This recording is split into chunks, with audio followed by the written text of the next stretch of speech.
522001।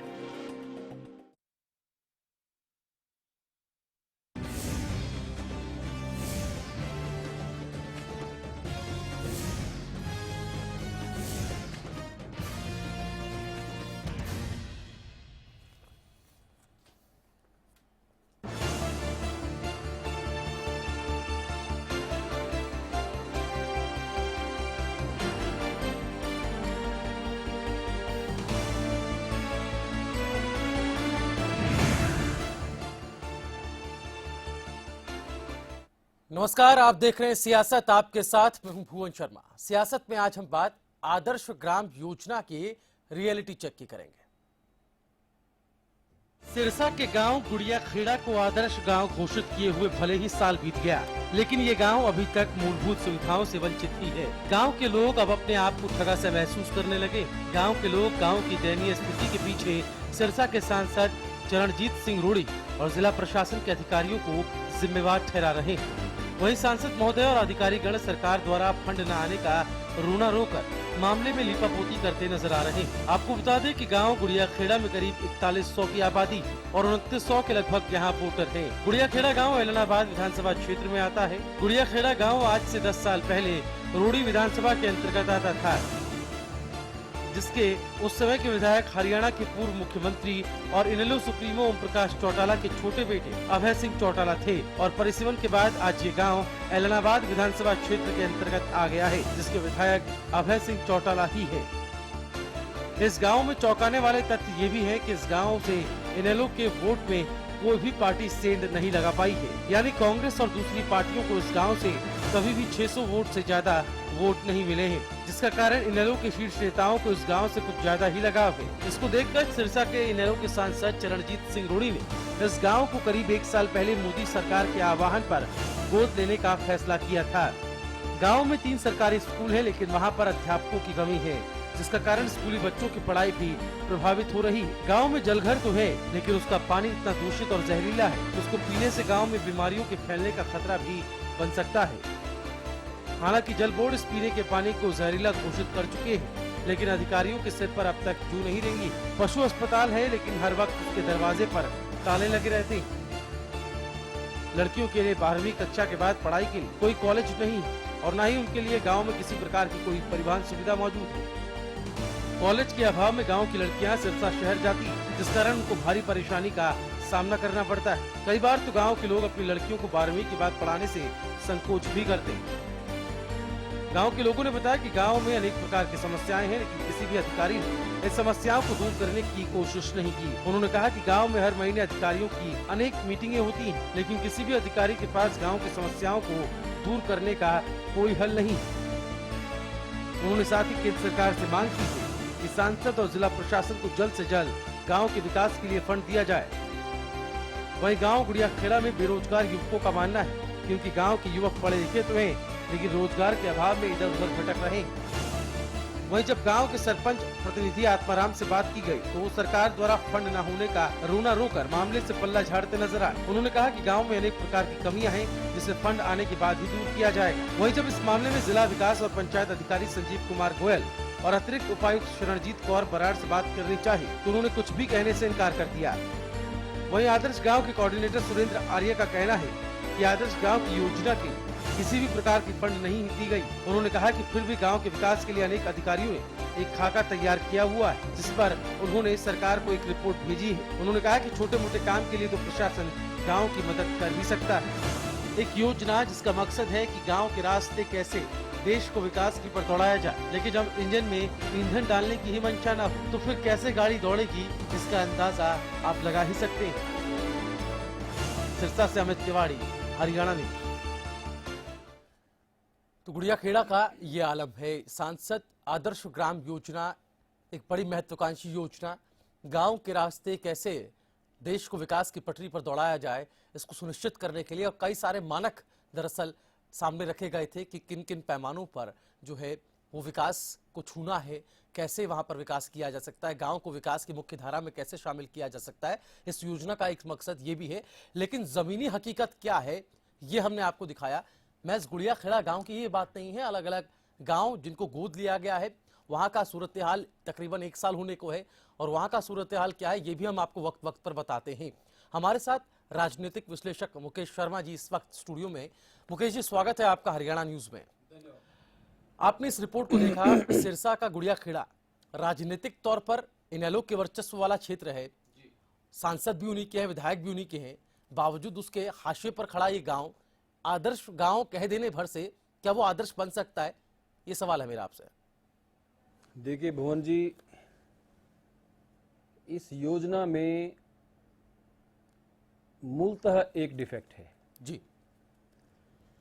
प्रधानमंत्री जी की मंशा बड़ी स्पष्ट है कि आदर्श गांव के नाम पर ऐसे गांव बनाए जाएं ताकि वो प्रतीक रूप में पूरे देश के सामने या कोई विदेश से भी आता है उनके सामने एक मिसाल बन सके। किंतु इसके सफल होने और असफल होने के पीछे राजनीतिक कारण जुड़े हुए हैं जी। मसलन जैसे आपने बताया कि गुड़िया खेड़ा गांव है। गुड़िया खेड़ा गांव के लगभग 2900 वोट हैं। 2900 वोट को आप प्रसन्न कर देते हैं वहां पर उसे आदर्श गांव बनाकर, लेकिन साथ लगते 10 गांव और हैं। सर माफी चाहूंगा, आपको रोक रहा हूं, आपसे फिर मैं जुड़ूंगा। हमारे साथ चरणजीत सिंह रोड़ी इस वक्त खुद सांसद साहब ऑनलाइन पे है। जी जी जी। चरणजीत जी, स्वागत है आपका हरियाणा न्यूज में। जी जी जी। चरणजीत जी, गुड़िया खेड़ा गांव आदर्श गांव जिसको आप ही ने गोद लिया है, दरअसल यहाँ के लोग अब अपना आक्रोश व्यक्त कर रहे हैं। उनका कहना है कि जिन पैमानों को लेकर इस गांव को गोद लिया गया था, कहा गया था कि अति पिछड़ा क्षेत्र में आता है, अब तक इस क्षेत्र में चाहे हम पानी की लेकर बात कर लें, लड़कियों की स्कूली शिक्षा की बात कर लें, हर मोर्चे पर ग्रामीण परेशान है। वो आप पर भी निशाना साध रहे हैं। चरणजीत जी। हेलो जी सर, आवाज आ रही है आपको? जी जी। चरणजीत जी, मैं आपसे जानना चाहता हूं आपका क्या कहना है। आपने इस गांव को गोद लिया है, लेकिन लोग अब तक संतुष्ट नहीं हैं। वो कह रहे हैं कि यहाँ पर जमीनी स्तर पर कोई बदलाव हमको देखने को नहीं मिला या ऐसा कोई काम नहीं हुआ जिससे हम कह सकें कि आदर्श गांव बनने के बाद हमारा गांव सुधर पाया है। जी जी जी।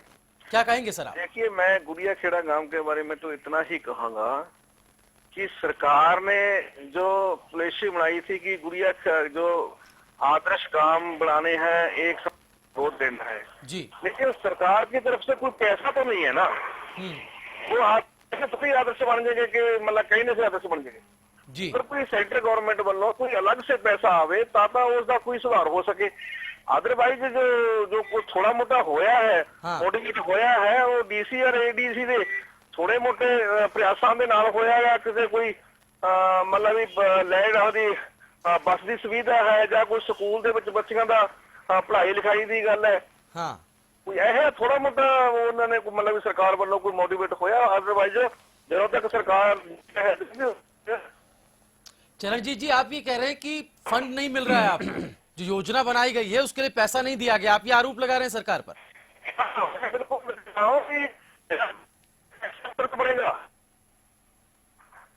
चरणजीत जी, आप अपनी बात दोहरा सकते हैं, आपकी आवाज साफ नहीं आ रही। हेलो जी सर, आपकी आवाज मुझे मिल पा रही है, आप बताएं। मैं कह रहा हूँ कि बिना ये कैसे आदर्श गांव बनेगा। हाँ, सरकार की पॉलिसी है कि इसको आदर्श बनाओ, तो लेकिन जब ऐसा ही नहीं है तो आदर्श कैसे बनेगा? लोगों के हाथों से काम करने थोड़ी बनेगा। हाँ, तो क्या इस बाबत कोई कंप्लेंट जो है आगे की गई है? चूंकि हर मोर्चे पर यह गांव पिछड़ा हुआ नजर आ रहा है। हमने अपनी रिपोर्ट भी दर्शकों को दिखाई जिसमें शिक्षा से लेकर पानी तक की जो व्यवस्था है वो यहाँ पर खस्ता हाल में है। तो गांव तो कई सारी समस्याओं से जूझ रहा है, लेकिन क्या सरकार का इस तरफ ध्यान नहीं है? आप तो सांसद हैं, आपका ये क्षेत्र है, क्या आपने इस बाबत आवाज उठाई है कि आपको फंड नहीं मिल रहा है, फंड रिलीज किया जाए? चरणजीत जी, सुन पा रहे हैं सर? आवाज मिल रही है आपको मेरी? चलिए, लगता है संपर्क जो है उससे टूट गया है। मुकेश जी, मैं वापस लौटूंगा आपके पास। हमारे साथ होशियारी लाल जी भी फोन लाइन पे, कांग्रेस नेता। होशियारी लाल जी, स्वागत है आपका। आपका बहुत बहुत धन्यवाद। होशियारी लाल जी, आदर्श ग्राम योजना है जिसका मकसद था गांव का उत्थान करना, विकास करना, विकास की मुख्य धारा में उनको शामिल करना, लेकिन सिरसा का गुड़िया खेड़ा गांव जहां चरणजीत सिंह रोड़ी साहब ने इसको गोद तो ले लिया, लेकिन अब तक विकास नहीं हुआ है। कई सारे मुद्दे हैं जो अभी भी जस के तस ही बने हुए हैं। और चरणजीत सिंह रोड़ी साहब हमारे साथ अभी जुड़े थे, उन्होंने कहा कि फंड रिलीज नहीं कर रही केंद्र सरकार, लिहाजा कैसे विकास कराया जाए, एक बड़ी समस्या। क्या कहेंगे आप? हाँ जी, ये ऐसे ही कि एमपीओ ने वोट तो लिए गांव में जी, लेकिन सरकार कुछ कर नहीं रही। हाँ। सरकार ने वोट तो दे दिए, एमपी हो चाहे एमएलए हो चाहे किसी को भी है, वोट जी। तो दे दिए गांव को, लेकिन गांव के विकास की जो बात आ रही है वो एमपी यहाँ जो है वो एंटी बीजेपी है। अब वो बीजेपी वाले जो है वो कहीं काम कर नहीं रहे, वो कोई काम कर नहीं रहे, तो इसलिए गाँवों का जो गोद लिए है उनका विकास हो नहीं पा रहा। हाँ। सिर्फ कागजों में बात करते हैं लेकिन प्रैक्टिकल तौर पे काम हो नहीं रहा किसी गांव में भी, चाहे वो गुड़िया खेड़ा हो चाहे कोई और कोई हो।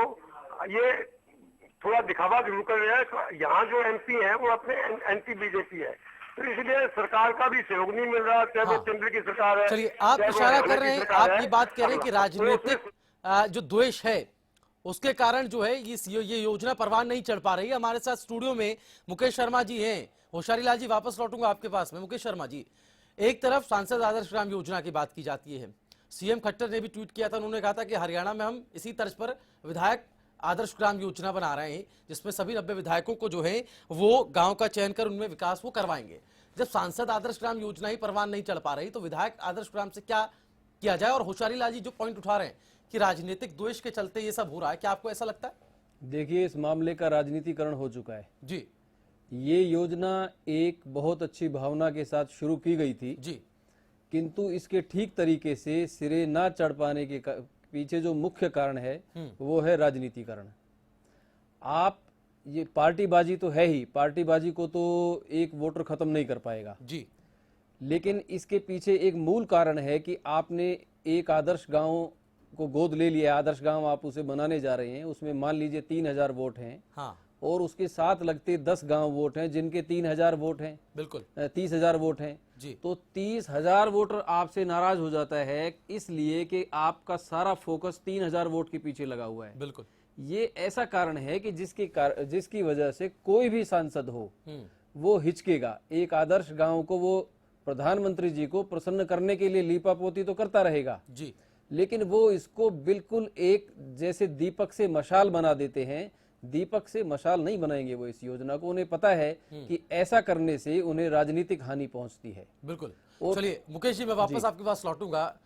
हमारे लिए यहाँ वक्त एक छोटे से ब्रेक का है।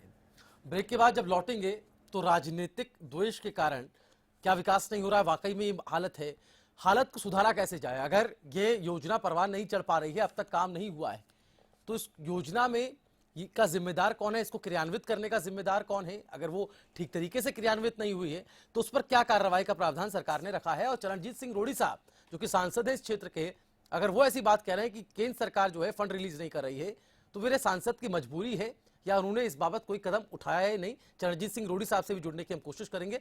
एक छोटा सा ब्रेक ले रहे हैं, जल्द होंगे आसर।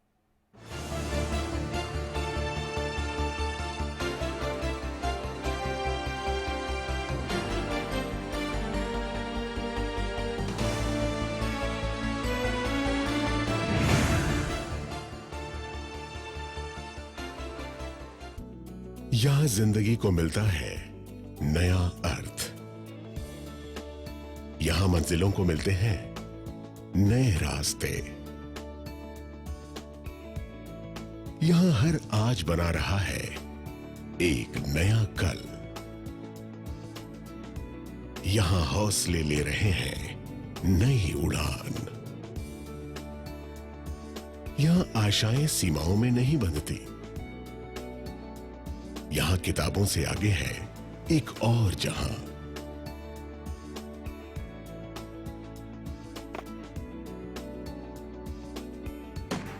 जननायक Chaudhary Devilal Vidyapeeth Sirsa, giving wings to your dreams. आज ज्यादातर किसानों ने अपने खेतों में सरताज जिप्सम का इस्तेमाल करना शुरू कर दिया है। जीरी की फसल है, उसमें पानी लगभग भरा रहता है, पानी बहुत कम पीती है। 5 एकड़ में मेरी जीरी की फसल दो क्विंटल प्रति एकड़ के हिसाब से ज्यादा हुई, मुझे बहुत अच्छा लगा। सरताज जिप्सम नेचुरल इंपोर्टेड सल्फर व कैल्शियम से युक्त। डॉक्टर साहब, मेरी फसलें पीली और कमजोर हो जाती हैं। मेरी फसलों में समय समय पर फूल और फल नहीं आते। भाइयों, तुम सब की समस्याएं एक जैसी हैं, इसीलिए उनका समाधान भी एक ही है। डबल हिरन ब्रांड जिंक सल्फेट खाद फसलों को स्वस्थ रखने व अच्छी पैदावार लेने के लिए जमीन को अनेक पोषक तत्वों की आवश्यकता होती है और उनमें जिंक सबसे महत्वपूर्ण है, जो कि पौधों की वृद्धि एवं विकास और समय पर फल फूल आने में मदद करता है। हर फसल में 10 किलो प्रति एकड़ जिंक सल्फेट खाद जरूर डालें। मुनक की पुरानी व मशहूर डबल हिरन ब्रांड जिंक सल्फेट खाद। तेरा मुझसे प्यार ना छूटे, रिश्तों का ये बंधन न टूटे, कल भी आज भी कल भी। देश की सेवा करता हूँ, इसीलिए मुझे जरूरत है माँ के आशीर्वाद की और श्री गोविंद घी की, जो तुम्हें स्ट्रॉन्ग रखता है।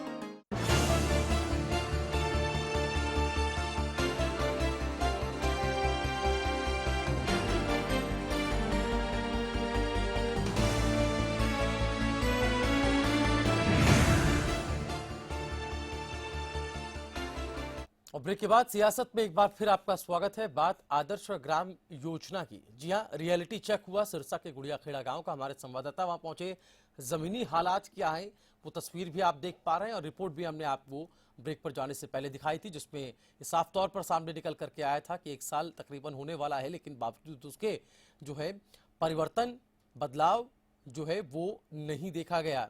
चाहे हम बात कर लें यहाँ के पानी की व्यवस्था को लेकर, उसके बाद स्कूलों में भी बदतर हालत है, और यही वो तमाम मुद्दे थे जिनके आधार पर इस गांव को गोद भी लिया गया था।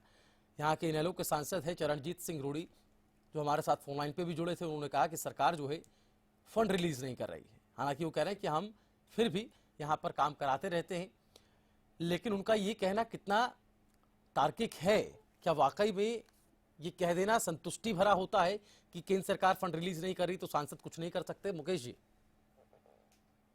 देखिए, ये तो फंड्स का ना मिलना तो मूल कारण है ही जी, लेकिन अब इस बात की पुष्टि कैसे हो?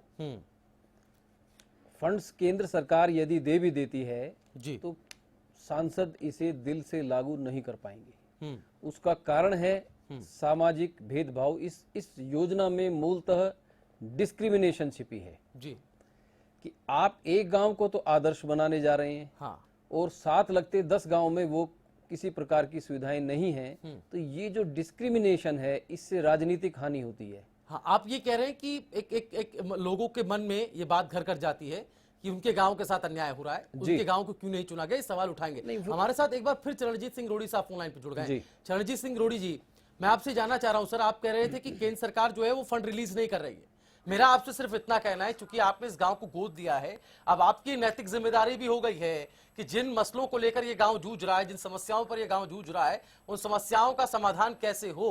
क्या सरकार पर कोई दबाव आपने बनाया? चूंकि आप एक सांसद हैं, इस लिहाज से कोई कंप्लेंट आपने की? अगर फंड रिलीज नहीं किया गया तो फंड रिलीज करने के लिए आपने कोई बात सामने रखी? हाँ।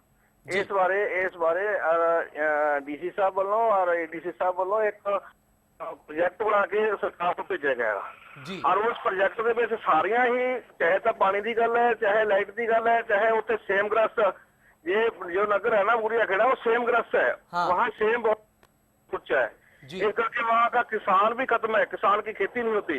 तो ऐसी प्रपोजल बना के भेजी है कि अगर ऐसी गुड़िया खेड़ा गांव को आदर्श गांव बनाना है तो हमें सारी प्रपोजलें करनी हो गई, 24 घंटे लाइट भी करनी हो गई, और वो तो अगर सरकार पैसा भेजेगी तो सब होगा। आप ये कह रहे हैं कि रिपोर्ट भेज दी आप लोगों ने? है जी, रिपोर्ट भेजी है आपने केंद्र सरकार के पास? हाँ, केंद्र सरकार को एक मतलब सरकार को जिला की तरफ से, जिला डीसी कलेक्टर की तरफ से एक लेटर भेजा हुआ है कि उसमें सारी समस्या लिखी हुई हैं। अगर वो पैसा आ जाना तो गुड़िया खेड़ा गांव को आदर्श बनाया जा सकता है। चलिए, बहुत शुक्रिया चरणजीत सिंह रोड़ी साहब आपका हमारे साथ जुड़ने के लिए। मुकेश जी, आपने सुना है, ये कह रहे हैं कि एक रिपोर्ट, हालांकि एक विस्तृत रिपोर्ट जो है इस बाबत केंद्र सरकार को भेज दी गई है जी, वो डाटा हमारे पास भी है, खैर हमने उसका जिक्र रिपोर्ट में भी किया था। अब आप बात रख रहे थे कि एक भावना जो है वो घर कर जाती है दूसरे गांव के लिए भी, लेकिन समस्या का समाधान कैसे हो? एक नजीर तो पेश होना, क्योंकि आपने अगर एक गांव को ही एक आदर्श गांव के तौर पर आपने गोद लिया है, तो ये जिम्मेदारी सांसद की भी है, ये जिम्मेदारी जहां से इस नीति का निर्माण किया गया है यानी कि केंद्र सरकार, उनकी भी है कि सुनिश्चित कर सके कि फंड उन तक पहुंचे। देखिए, इसमें यदि आप एक सांसद को कहते हैं कि आप पूरा फोकस एक गांव पर कर दीजिए, तो वो कागजों में फोकस किए रहेंगे और अपनी रिपोर्ट में जवाब देते रहेंगे, साहब पूरा फोकस है। बिल्कुल। किंतु यदि इसकी बजाय आप उन्हें सुविधा विशेष पर केंद्रित कर देते हैं, जैसे महिला शौचालय, हाँ, कि जो आदर्श गांव पर खर्च होना है उस फंड से आप पूरे लोकसभा क्षेत्र में महिला शौचालय बनवा दीजिए जी, तो आप देखिए सांसद भाग भाग कर बनवाएंगे, क्योंकि जब महिला शौचालय बनवाएंगे या पानी की व्यवस्था करना या सड़क बनवाना, तो सांसद हर गांव में जा सकता है, वहां पर विकास का दावा कर सकता है। तो जिस समय सुविधा विशेष पर काम किया जाएगा तो उसमें जनप्रतिनिधि की रुचि अधिक होगी। जिस समय उसे फोकस कर दिया जाएगा कि आप केवल एक गांव में काम करें, तो जिस दिन मतदान होगा उस दिन दूसरे वोटर कहेंगे कि साहब जो वोट हैं वो आप गुड़िया खेड़ा गांव से ही ले लीजिए, हम क्यों वोट दें आपको, हमारे गांव में आपने क्या किया। तो सांसद की मजबूरी है ये, वो कोई ना कोई कारण इस तरह का वो बताते रहेंगे कि जिसके कारण वो राजनीतिक रूप से अपने आप को बचाए रख सकें। चलिए, हमारे साथ होशियारी लाल जी भी फोन लाइन पर जुड़े हुए हैं। होशियारी लाल जी, जो बात यहाँ पर मुकेश शर्मा जी रख रहे हैं, वो कह रहे हैं कि इस योजना को बनाने में ही, इस योजना के निर्माण में ही कई सारे दोष हैं, कई सारे लूपहोल्स हैं, और उनमें से एक लूपहोल ये है कि अगर आप एक गांव को ही लाइमलाइट में लाते हैं, एक गांव पर ही आप कंसंट्रेट करते हैं, तो दूसरे गांव में जाहिर सी बात है ये भावना पनपेगी कि आपने उनके गांव के साथ क्यों अन्याय किया, उनकी तरफ क्यों नहीं विशेष ध्यान दिया गया। ये बात तो ठीक है, कोई एक गांव का हो तो दूसरे गांव में स्वाभाविक बात है, लेकिन जब इन्होंने प्रधानमंत्री ने एक योजना में गोद लो जी। चलिए, बहुत शुक्रिया होशियारी लाल जी आपका। मुकेश शर्मा जी, आप हमारे साथ जुड़े, आपका भी बहुत शुक्रिया। हालांकि वक्त की यहाँ पर बेहद कमी है, हम इतना ही कहना चाहेंगे कि रियलिटी चेक ये हमारी जिम्मेदारी है कि हम जमीन पर उतरकर उन हालात का जायजा लें जिनके बारे में कहा गया था कि आदर्श ग्राम योजना के तहत इनको ला देने से आमूलचूल परिवर्तन हो जाएगा, कई सारे बदलाव हो जाएंगे, कई सारी समस्याओं का समाधान हो जाएगा। लेकिन तस्वीर जो निकल करके आ रही है वो शर्मिंदा करती तो है, बावजूद उसके सरकार पर भी जो जिम्मेदारी दी गई है, जनता ने जो मैंडेट दिया है उसकी तरफ भी इशारा करता है कि इस मैंडेट का कम से कम आप इसकी जिम्मेदारी तो निभाएं। उम्मीद करते हैं कि इस रिपोर्ट को विस्तार से हमने आपको दिखाया, इस पर चर्चा भी की, और जो बातें निकल करके आई उन पर सरकार भी ध्यान देगी और आने वाले दिनों में जरूर गुड़िया खेड़ा गांव के हालात में सुधार आएगा। फिलहाल सियासत में इतना ही, लेकिन हरियाणा न्यूज पर खबरों का सिलसिला लगातार जारी है। नमस्कार।